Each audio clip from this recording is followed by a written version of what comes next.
શ્રી વલ્લભ સુમર્યો નહીં, બોલ્યો પટ બોલ, તાકી જનની ભોજન મરી, વૃથા બજાવે ઢોલ શ્રી વલ્લભ, વૃથા બજાવે ઢોલ.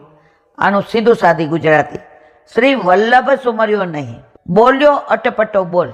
જેણે વલ્લભનું નામ નથી લીધું, જેણે વલ્લભના ગુણાનુવાદ નથી ગાયા, જે વલ્લભના સિદ્ધાંતો પ્રમાણ નથી જીવો, જે વલ્લભને માને છે પણ વલ્લભનું નથી માનતો અને ગમે એવું બોલે, ગમે એવા શબ્દોનો ઉપયોગ કરે, એની દશા કેવી? તાકી જનની ભોજન મરો. 9 મહિના ખોટો ભાર ઉપાડ્યો. અમે નાના હતા ને પછી અમારે એક છોકરો બહુ તોફાની હતો, એટલે એની ફરિયાદ કાયમ એની મા પાસે જાય. બિચારા એક દી એવા અકળાયા ચંપાબા, એ કે આના કરતા પથરો જેનો હોત